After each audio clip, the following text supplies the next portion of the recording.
नमस्कार, बहुत स्वागत है आप सभी का। मैं आपके साथ अस्मिता दुबे। प्रदेश का प्रश्न में आज बात करेंगे धोखे वाले प्यार पर प्रहार। जी हां, भोपाल में फरहान की ब्लैकमेलिंग फैक्ट्री के राज एक एक कर सामने आ रहे हैं। फरहान और उसके दोस्त कैसे काम करते थे, इनके तार कहां कहां तक फैले हुए थे, कैसे लड़कियां इनके हथकंडों के आगे मजबूर हो जाती थीं। ऐसे ही तमाम सवालों का जवाब तलाशने के लिए राष्ट्रीय महिला आयोग की टीम ने 2 दिन तक छानबीन की।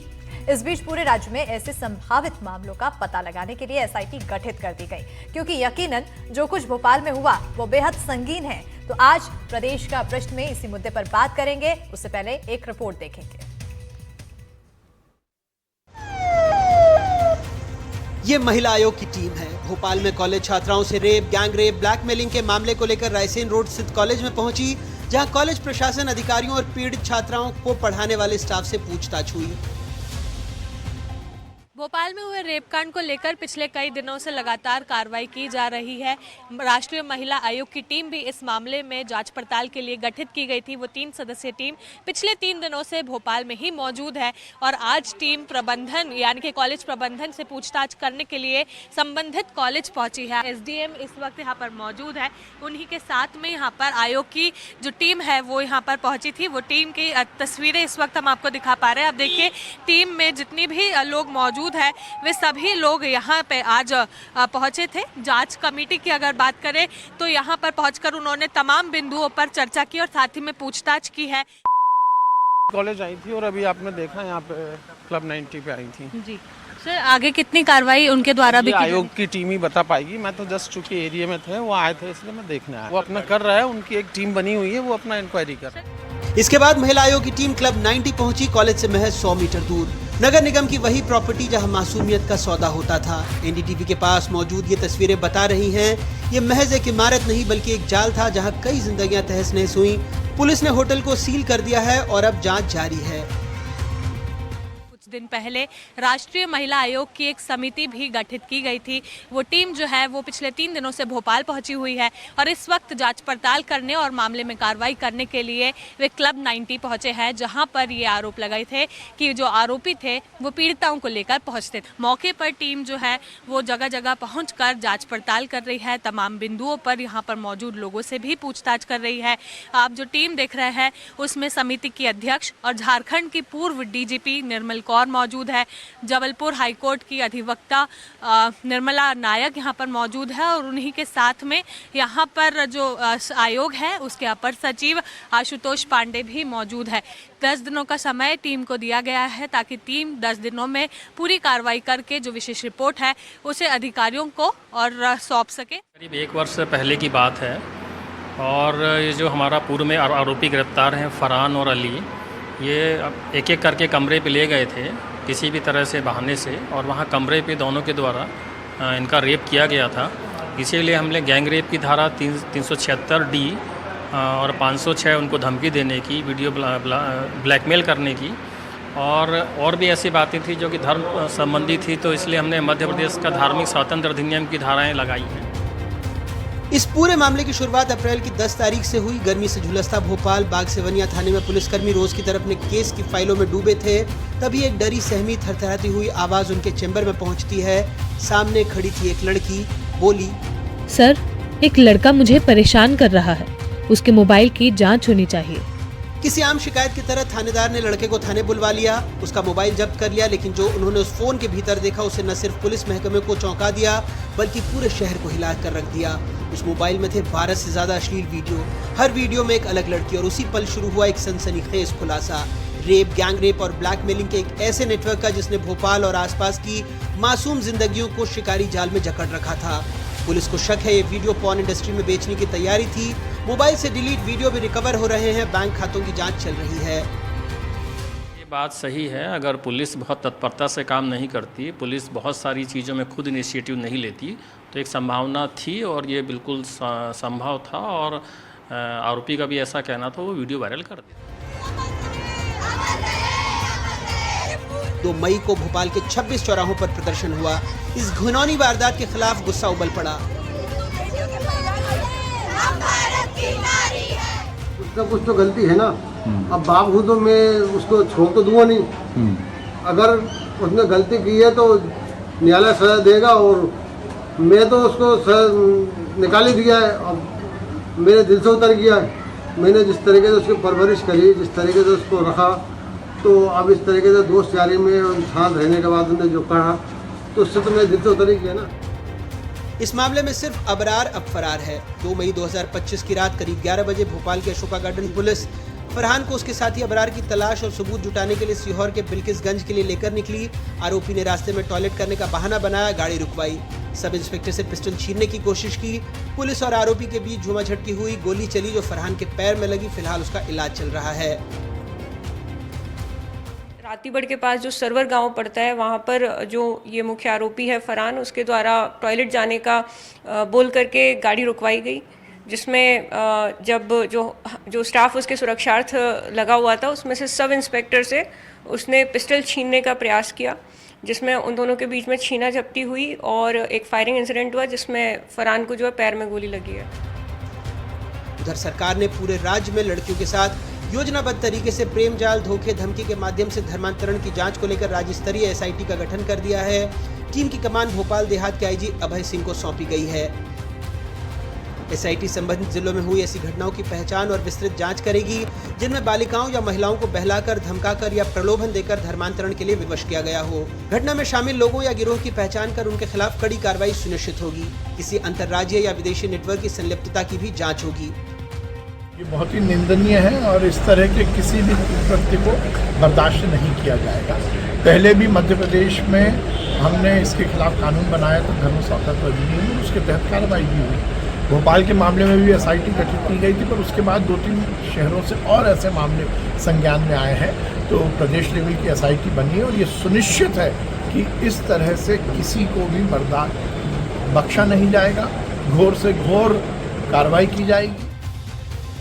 क्योंकि ये कहानी सिर्फ एक गैंग की नहीं है, ये कहानी है उस सिस्टम की जो अब जाग रहा है, उस समाज की जो अब आवाज उठा रहा है और उन लड़कियों की जिन्होंने अपनी टूटती आवाज को हथियार बना लिया है।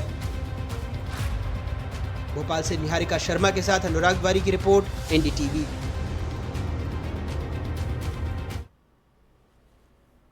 तो पूरे मामले पर एक एक कर परतें खुल रही हैं, जांच आगे बढ़ रही है। पहले आई और उसके बाद एनसीडब्ल्यू की टीम अब जांच में जुटी है और अब सरकार की तरफ से संज्ञान लेते हुए एसआईटी गठित की गई धर्मांतरण से जुड़े हुए मुद्दों पर। मामला संगीन है और इसी पर चर्चा के लिए हमारे साथ खास मेहमान जुड़ चुके हैं। ललिता कुमार मंगलम, जो कि एनसीडब्ल्यू की पूर्व चेयरमैन, हमारे साथ जुड़ी हैं। डॉक्टर गंगा मिश्रा वकील हैं, सुप्रीम कोर्ट के, हमारे साथ जुड़े। और आर.के. मराठे जी हमारे साथ जुड़ेंगे, पूर्व आईपीएस एमपी के। और डॉक्टर ऋतु उपमन्यु पाटीदार, साइकोलॉजिस्ट, हमारे साथ जुड़ी हैं। आप सभी मेहमानों का हमारे साथ जुड़ने के लिए बहुत बहुत शुक्रिया और आप सभी का बहुत स्वागत है। सबसे पहले ललिता जी, मैम आपकी ओर आना चाहूंगी। एक बहुत ही गंभीर विषय है, एक रिश्ता जो धोखे का है, पूरी प्लानिंग के साथ प्रेम जाल में फंसाया और उसके बाद फिर धर्मांतरण को लेकर उनको फोर्स करना, इस तरह का सिलसिला लंबे समय से चला आ रहा है। आखिर कैसे इन तमाम चुनौतियों से जुटा जाए, उसे रोकथाम किया जाए? देखिए, जो अभी स्टेट गवर्नमेंट ने ऐलान किया है कि वो उन्होंने एक एसआईटी बनाया है जो इस जांच को पूरी तरह से जिसकी कार्यवाही करेंगे, जिसकी जांच करेंगे, वो बहुत जरूरी है। आफ्टर ऑल स्टेट की रिस्पॉन्सिबिलिटी है कि वो हमारे लड़कियों और महिलाओं की सुरक्षा की मतलब सेफ्टी का ध्यान रखे। और ये तो सरासर मतलब धोखा से भी कुछ अगर ज्यादा है, ये पाप है। हमारे देश में मैरिज बहुत सीक्रेट रिलेशनशिप, शादी बहुत सीक्रेट रिलेशनशिप होता है और इनको झूठ बोल के लड़कियों को फंसाना, फिर उनके साथ दुष्कर्म करना, फिर उनकी एक्सप्लॉयटेशन करना, ये तो कोई छोटी बात नहीं है और बहुत दिन से हो रहा है। बिल्कुल। मतलब मेरा पर्सनल ओपिनियन ये है कि अभी जो स्टेट ने जो ये स्टेप लिया है बहुत ही जरूरी थी। मैं तो मतलब आशा थी कि पहले ही काफी सारे स्टेट्स करे, अब की क्योंकि मध्य प्रदेश ने किया है, आई होप कि बाकी प्रदेश की गवर्नमेंट्स भी ये स्टेप लेंगे। क्योंकि अगर इन लोगों को हम अब भी ऐसे खुला छूट दे दे कि करो, कुछ नहीं होगा, हम कोई ना कोई माइनॉरिटी या अपीसमेंट या राजनीति के मतलब कवर के साथ हम करते रहे ऐसे दुष्कर्म, तो फिर हमारे समाज में क्या होगा? बिल्कुल। इन लड़कियों की जिंदगी, इन लड़कियों और महिलाओं की जिंदगी का तो सर्वनाश हो गया होगा। आप जानते हैं कि हर चीज के लिए समाज में आज भी लड़की का पर भी दोष दिया जाता है, लड़की का नाम ही खराब होता है, चरित्र का बिल्कुल मतलब धज्जियां उड़ा देते हैं लोग, और जिंदगी जीना ही बहुत मुश्किल हो जाता है। आप लास्ट 1-2 साल में आपने देखा होगा कितनी लड़कियों और महिलाओं को काट के फेंक दिया है, कितने महिलाओं ने सुसाइड किया है। ये बहुत इम्पोर्टेंट है कि गवर्नमेंट ने स्टेप इन किया है इस विषय में, और मतलब मेरी आशा है कि वो विदाउट कोई भी प्रेजुडिस के बिना, क्राइम है ये, बहुत ही संगीन क्राइम है और बहुत कॉमन हो गया है, तो इसको अगर हमको क्राइम से डील करना हो तो सख्ती से डील करना है। ये नहीं कि मैं छोटा हूं, मैं बड़ा हूं, मैं मेंटली अनस्टेबल हूं, मतलब कोई भी एक्सक्यूज के तहत इस इन्वेस्टिगेशन को डीरेल नहीं होना चाहिए। बिल्कुल। और full and full extent of the law को जो हार्शेस्ट पनिशमेंट दे सकते हैं वो इन क्रिमिनल्स को मिलना चाहिए। बिल्कुल। और हमारे साथ आर के मराठे जी जुड़ चुके हैं। सर, आपका भी बहुत स्वागत है। सबसे पहले मैं आना चाहूँगी डॉक्टर गंगा मिश्रा जी आपकी ओर, क्योंकि जब भी अब इस तरह के मामले सामने आते हैं, दुष्कर्म से जुड़े हुए, प्रेम जाल में फंसाने के मामले, एक भरोसा है जो समाज में उसकी कमी देखने को मिल रही है, लोगों के अंदर खौफ देखने को मिल रहा है, और खौफ इस बात का भी है कि क्या उन्हें न्याय मिलेगा कि नहीं, कानून की मदद से आखिर उन्हें किस तरह से न्याय दिलाया जा सकता है। गंगा जी। देखिए अस्मिता जी, भोपाल में पकड़े गए आरोपी, जो मुख्य आरोपी है उसमें फरहान, उसके बयान जो मीडिया में हमने सभी ने सुने हैं कि लव जिहाद वास्तव में एक बड़े स्तर पर षड्यंत्र है और इतना भयानक रूप से समाज में अपनी जड़ें फैला चुका है कि अब उसको देखने पर ये पता चलता है कि बहुत गहरा हो चुका है। 20 साल पहले जब हम कभी 15-20 साल पहले सुनते थे कि किसी ने अंतर्राज्यीय विवाह किया, अंतर समाज धर्म के साथ विवाह किया है, तो शायद वो प्रेम होता था, मगर इसने खुद ने बयान दिया कि जो मैंने किया है उससे मुझे शवाब मिलेगा, मतलब पुण्य मिलेगा। तो आप सोचिए कि इन लोगों के मन में क्या है, और उसको कोई पछतावा नहीं है। देखिए, कोर्ट अपना काम कर रही है, सरकार अपना काम कर रही है, मीडिया अपना काम कर रही है, और न्याय की बात है तो इस पे मध्य प्रदेश सरकार ने बहुत जल्दी एसआईटी बनाई, और आज राष्ट्रीय महिला आयोग की टीम भी इस पे अपने बयान लेने के लिए, पुलिस भी अपनी तरफ से पूरा प्रयास कर रही है कि जल्द से जल्द सारी चीजें सबके सामने आए। और ये 1-2 लड़कियों का नहीं मामला है, आप देखिए रोज नए नए मामले इसमें आते जा रहे हैं। बिल्कुल। आप खुद सुनती आ रही है, सभी को मीडिया में पता है कि कुछ दबे छुपे लड़कियां नहीं बता पाती किसी डर से या किसी उससे, मगर ये कैसे हो रहा है, इसकी जड़ तक जाने की बहुत ज्यादा जरूरत है। अब ये कोई सामान्य चीज नहीं है।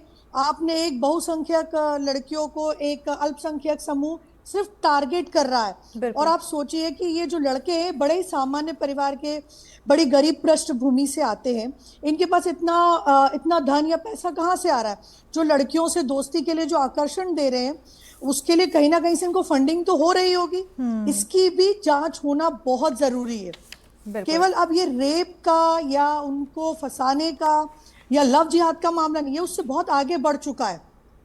बिल्कुल, जिसके लिए बहुत जरूरी है कि मतलब इस पे बहुत तेजी से काम करने की जरूरत है। और देखिए कितनी भयावह स्थिति है कि हम अपने धर्म के लोगों को, धर्म के आधार पर लोगों को लव जिहाद में फंसा रहे हैं, और उसके बाद वो लड़के उनको, मासूम लड़कियों को बहला फुसला कर किसी और उसमें धकेलने का प्रयास कर रहे हैं। दूसरे ही अपने अल्पसंख्यक समुदाय के लोगों से संबंध बनाने के लिए दबाव डाल रहे हैं, उनके वीडियो बना रखे हैं ताकि लड़कियां डरें और पुलिस के पास या अपने परिवारजनों के पास शिकायत ना करें। पर ये कुछ ही लड़कियों ने हिम्मत दिखाई, जो शुरू की 2 लड़कियां आई थी, और मुझे लगता है ये चैनल चल पड़ी है पूरे देश में। आप देखिए पिछले दिनों से, ये केवल हम मध्य प्रदेश में नहीं, आपको कई कई जगह निकल के बात आएगी। कुछ दिनों पहले कई जगह से ऐसे मामले सुनाई दिए हैं और लंबे समय से आते जा रहे हैं। और अगर इस पर्टिकुलर केस की बात की जाए तो 2017 से ये केस इसी तरह से खिंचता हुआ आ रहा है और अब जाकर ये उजागर हुआ है। आर के मराठा जी, आपकी ओर आना चाहूंगी, क्योंकि जिस तरह से समय बदल रहा है, सोशल मीडिया का ट्रेंड आ रहा है, तो ऐसे में जो क्रिमिनल्स हैं उनके तरीके भी बदलते जा रहे हैं, लेकिन जो कार्रवाई की जाती है, प्रशासनिक कार्रवाई है, उसका तरीके में अभी ज़्यादा बदलाव नहीं आया है। कितनी बड़ी चुनौती है इन सब मामलों से लड़ना, इन सब मामलों को रोकना? देखिए अस्मिता जी, प्रथम दृष्टया तो ये लगता था कि यह एक सामान्य अपराध है, एक प्रेम जाल में फंसाकर रेप करने वाला केवल मामला है, प्रलोभन दे के ब्लैकमेलिंग करके।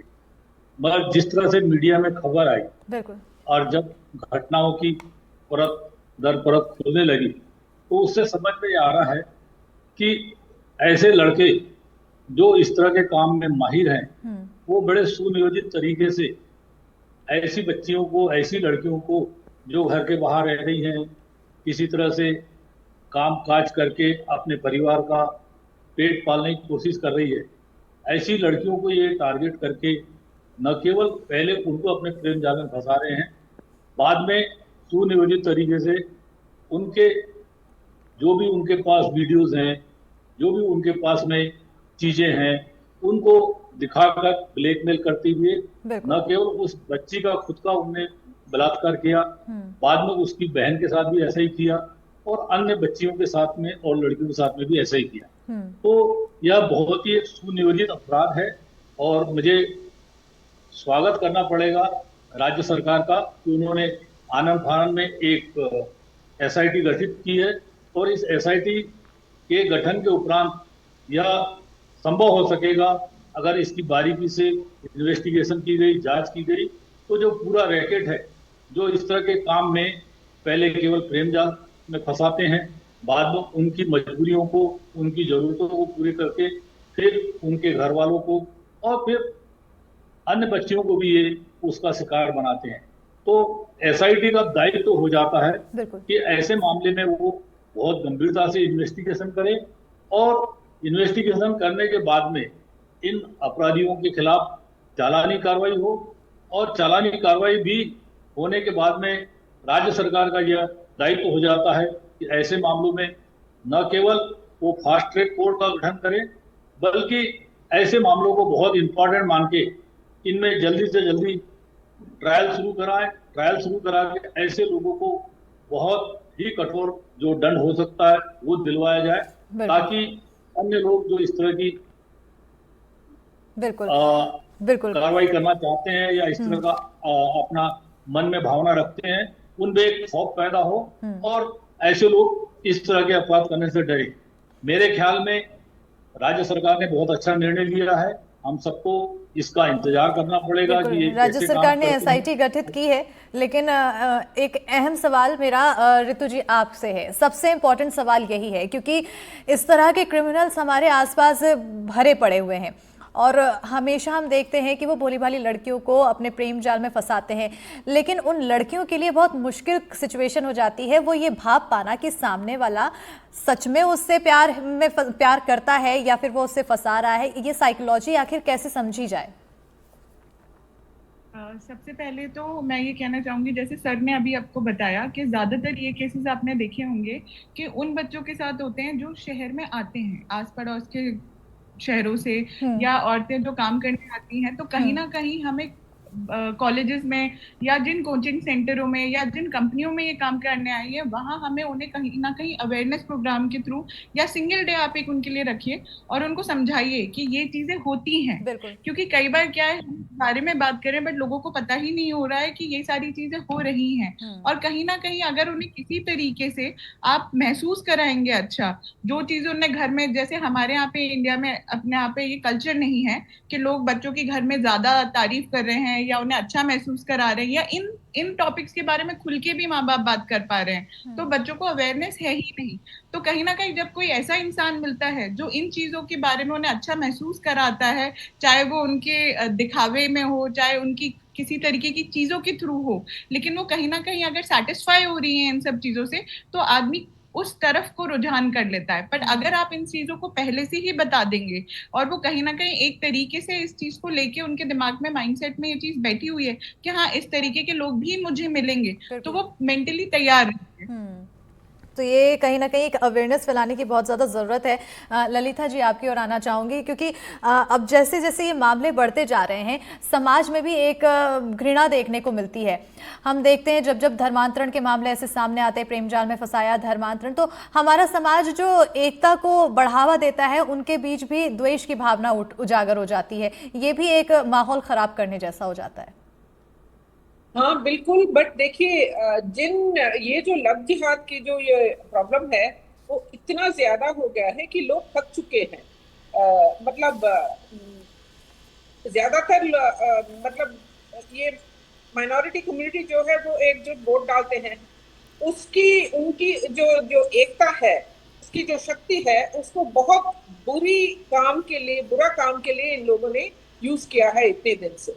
पहले तो ये कहानी के हम सुनते ही नहीं थे, क्योंकि समाज में लड़की की इतनी बदनामी होती है, लड़की के परिवार की इतनी बदनामी होती है, और सब उंगलियां उठाते हैं कि लोग डर के मारे कुछ बोलते नहीं थे पब्लिकली। अब ये सब बाहर आने लगा है और इतने ज्यादा केसेस आने लगे, हर रोज हम कुछ ना कुछ सुनते रहते हैं, कभी केरल में, कभी उत्तराखंड में, कभी दिल्ली में, कभी बंगाल में, कभी तमिलनाडु में, पता नहीं, ये मतलब हर जगह। और एक जैसे कहानी है, जैसे स्टक रिकॉर्ड कहते हैं ना, कोई माइनॉरिटी कम्युनिटी के लड़का लड़कियों को ब्लैकमेल कर रहा है, फोटोग्राफ कर रहा है, वगैरह वगैरह वगैरह। आई थिंक कि हम समाज के ये से मतलब हम लोग थक चुके हैं, और अब हम में ये एक अवेकनिंग जैसे आया है कि हमें भी आवाज उठानी चाहिए। तो फाइनली हम लोग आवाज उठा रहे हैं और अपनी लड़कियों की सुरक्षा के लिए, अपनी लड़कियों के लिए हम लड़ने के लिए तैयार हो रहे हैं।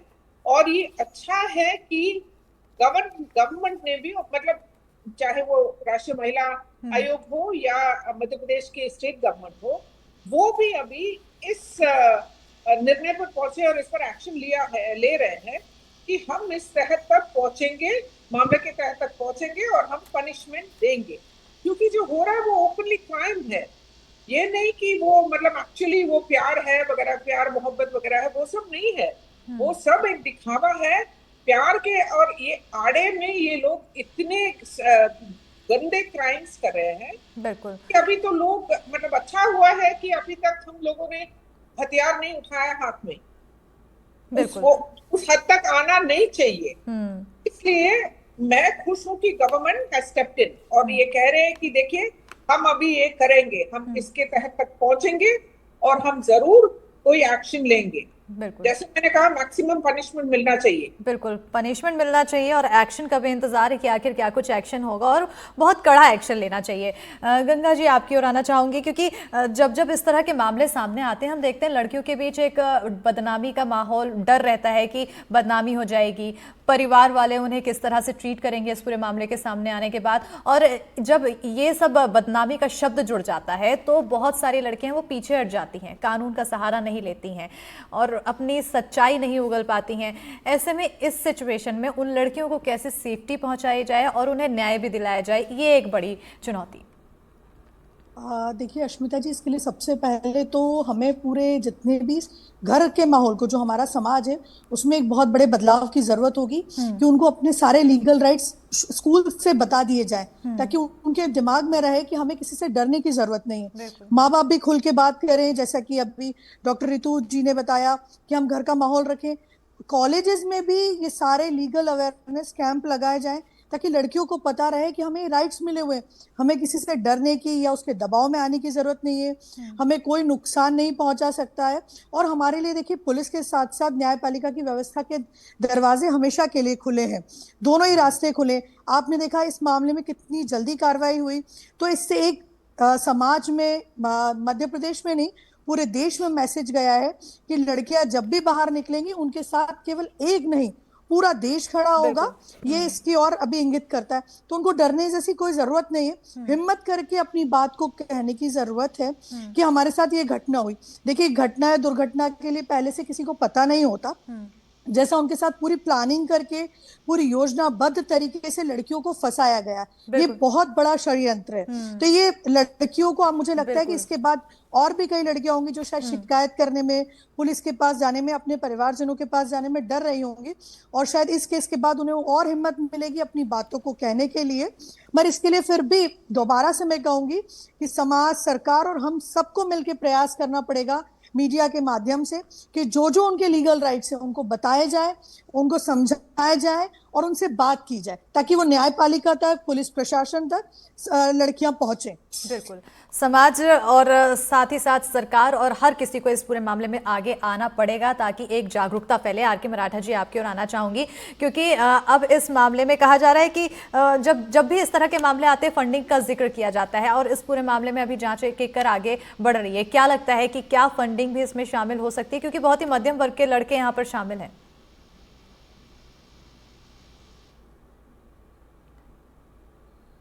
आर.के. जी, आर.के. सर, आप तक आवाज पहुंच पा रही? हाँ जी, हाँ, मेरे को आवाज पहुंच पा रही है जी। आपने बड़ा अच्छा एक क्वेश्चन किया है, और इसके संबंध में मैं ये कहना चाहूंगा कि हमको आजकल ये देखने की जरूरत है कि हमारे जो बच्चे हैं, हमारी जो बच्चियां हैं जो घर के बाहर हैं, किसी कारणवश, काम की वजह से, पढ़ाई की वजह से, कोचिंग की वजह से, ऐसी बच्चियां घर से जब बाहर जाती हैं तो घर के लोगों को ये उनके मन में विश्वास डालना चाहिए कि बेटा तुम्हारे साथ जो कुछ भी होता है, जो भी घटनाक्रम होता है, आप उसके बारे में हमको जरूर बताएं।